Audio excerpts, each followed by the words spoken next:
শুরুতে জানিয়ে দেব জয় আরাফাতের আরেকটি ষড়যন্ত্রের তথ্য ফাঁস।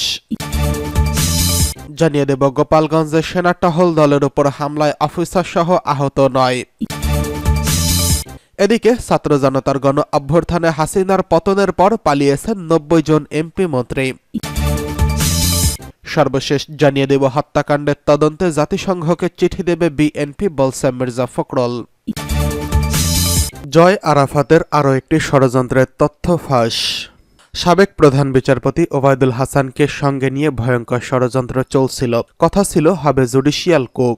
আর এই ষড়যন্ত্রের পেছনে ছিলেন প্রধানমন্ত্রীর পদ থেকে পদত্যাগ করে ভারতে পালিয়ে যাওয়া শেখ হাসিনার ছেলে সজীব ওয়াজেদ জয় এবং সাবেক তথ্য প্রতিমন্ত্রী মোহাম্মদ এ আরাফাত।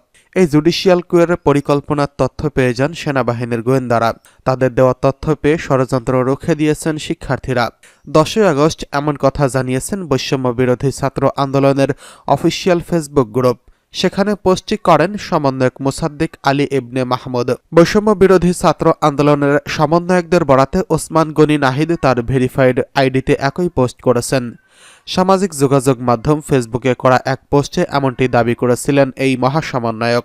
ষড়যন্ত্র ফাঁস শিরোনামে তিনি তার টাইমলাইনে যা লিখেছেন তা হুবহু তুলে ধরা হলো। প্রধান বিচারপতি ওবায়দুল হাসানের পদত্যাগের নৈপথ্যে কঠিন ষড়যন্ত্র ফাঁস হয়ে গেছে। শেখ হাসিনাকে এক্স প্রধান বিচারপতি সিনহা যেভাবে অবৈধ ঘোষণা করতে চেয়েছিলেন, ঠিক তেমনই ষড়যন্ত্র করেছিলেন ওবায়দুল হাসান সহ কয়েকজন। সজীব ওয়াজেদ জয় এতদিন আপনাদের সঙ্গে আমি নাই মা নাই বলে বলে হঠাৎ শুক্রবার রয়টার্স বলেছেন আমার মা পদত্যাগ করেনি। এটি একটি পরিকল্পিত ঘোষণা ছিল, যা বোঝা গেছে আজ। সেনাবাহিনীর নিচের দিকে অফিসাররা যদি জনগণের পক্ষে না থাকতো তাহলে আজকে আরেকটা রক্তের বন্যা বয়ে যেত। আজকেও সেনাবাহিনীর ছোট অফিসাররা রক্তক্ষয়ী সংঘর্ষ থেকে ছাত্র জনতাকে বাঁচিয়েছেন। আজকে আরেকটা কুয়ের প্ল্যান করেছিল জয় এবং আরাফাত, কিন্তু সঠিক সময় সেনাবাহিনীর গোয়েন্দারা ছাত্রদের কাছে তথ্য ফাঁস করে দেয়। এই তথ্য জানার পরে জুডিশিয়াল কু রুখে দেয় ছাত্ররা। জয় আরাফাত আর তাদের গাইডদের গোপন প্ল্যান ছিল এইরকম। ডক্টর মোহাম্মদ ইউনুস যখন রংপুরে আবু সাইদের বাড়ি পরিদর্শন করেন এবং কবর জিয়ারতের জন্য যাবেন এবং তারপর ওনার হেলিকপ্টার যখন আকাশে থাকবে, ঠিক সেই সময় হাইকোর্টের অ্যাপিলিয়েট ডিভিশনের বিচারপতিরা ফুল কোর্ট বসিয়ে এই অন্তর্বর্তীকালীন সরকারকে অবৈধ ঘোষণা করবেন।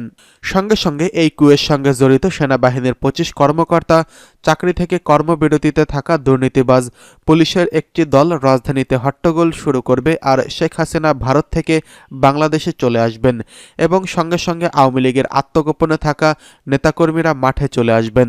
এই পরিকল্পনা বাস্তবায়নের জন্য প্রধান বিচারপতি সরকারের সঙ্গে কোনো আলোচনা না করে হঠাৎ 57 বিচারপতিকে জরুরি মিটিংয়ে ডাকেন। স্ক্রলে জরুরি মিটিং ডাকার সংবাদ সম্মেলন দেখে দর্শকরা কনফিউজ হয়ে যান। কিন্তু আগে থেকে গোপনে খবর পাওয়া ছাত্র জনতা সকাল 9টার আগে চতুর্দিক থেকে ছুটে এসে হাইকোর্টে ঘেরাও করে। সেনাবাহিনীর সমর্থনে প্রধান বিচারপতির পিছু হটতে বাধ্য হন, পালিয়ে যান তারা। মিটিং স্থগিত করা হয়। ছাত্ররা বিচারপতির বাসা ঘেরাও করে রাখে। সেনাবাহিনীর শৃঙ্খলা রক্ষার আবরণে সেখানে ছিলেন। পদত্যাগপত্র সরকারকে দেওয়া হয়েছে নিশ্চিত হয়ে ছাত্ররা হাইকোর্ট এবং বাসভবন ত্যাগ করেন এবং এই ঘটনার সঙ্গে জড়িত আপিল বিভাগের আরও 5 জন বিচারপতিকে পদত্যাগ করতে বলা হয়। এদিকে গোপালগঞ্জে সেনা টহল দলের উপর হামলায় অফিসার সহ আহত 9। গোপালগঞ্জ সদর উপজেলার গোপীনাথপুর বিক্ষোভকারীদের ধারালো অস্ত্র দিয়ে সেনা টহল দলের উপর হামলা করেছে।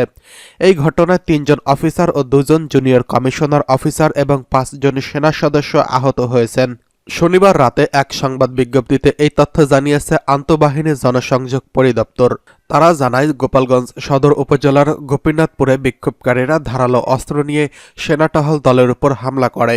বিক্ষোভকারীরা গোপালগঞ্জ ঢাকা মহাসড়কে অবরোধ করে রাখলে প্রাথমিকভাবে পরিস্থিতি নিয়ন্ত্রণে আনার জন্য দায়িত্ব পালনরত সেনাবাহিনীর 2টি টহল দল ঘটনাস্থলে যায়।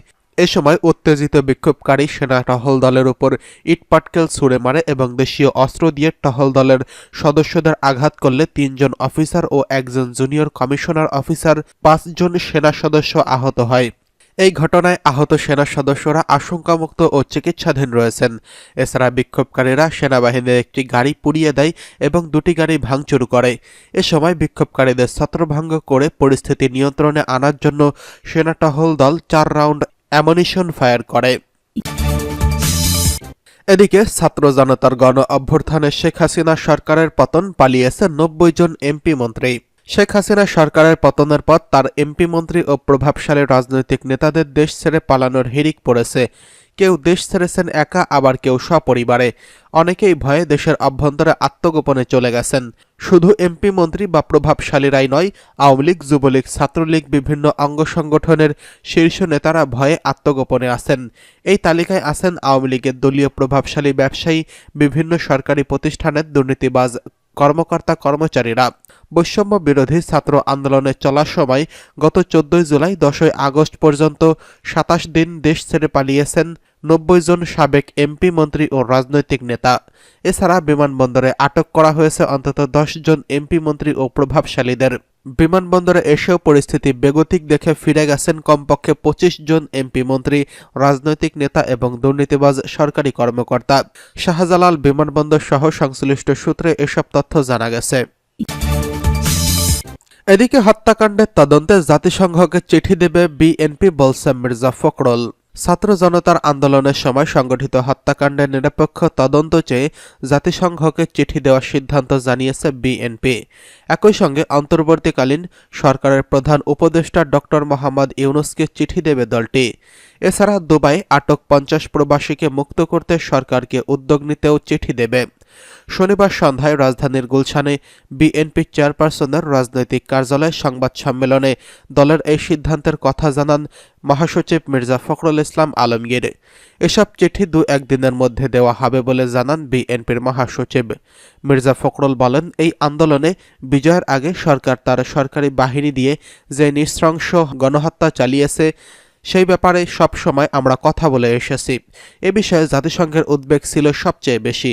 আমরা সিদ্ধান্ত নিয়েছি নিরপেক্ষ তদন্তের জন্য জাতিসংঘকে চিঠি দেব। অন্তর্বর্তীকালীন সরকারের প্রধান উপদেষ্টা ডক্টর মোহাম্মদ ইউনূসকেও চিঠি দেব। এছাড়া আন্দোলনের সমর্থন জানানোয় সংযুক্ত আরব আমিরাত আটক ৫০ প্রবাসীকে মুক্তির জন্য সরকারকে উদ্যোগ নেওয়ার জন্য চিঠি দেওয়া হবে। শুরুতেই ছাত্র জনতার আন্দোলনে যারা শহীদ হয়েছেন তাদের প্রতি গভীর শ্রদ্ধা জানিয়ে সংবাদ সম্মেলনে বক্তব্য শুরু করেন বিএনপির মহাসচিব। এ সময় অন্তর্বর্তীকালীন সরকারের প্রধান উপদেষ্টা ডক্টর ইউনূস সহ উপদেষ্টাদের ধন্যবাদ জানিয়ে তিনি বলেন, তারা আন্তরিকভাবে কাজ শুরু করেছেন, এতে পুরো জাতির কাছে আশা সৃষ্টি হয়েছে। বিএনপির মহাসচিব বলেন, ইতিমধ্যে সুপ্রিম কোর্টের আপিল বিভাগে ৬ জন বিচারপতি পদত্যাগ করেছেন। নতুন একজনকে ভারপ্রাপ্ত প্রধান বিচারপতি নিয়োগ দিয়েছে রাষ্ট্রপতি। এটা মনে করি গণতন্ত্রের জন্য সুখবর। যে অবস্থার সৃষ্টি হয়েছিল বিচার বিভাগে, সেটা অনেকাংশেই মুক্ত হবে বলে বিশ্বাস করি আমরা।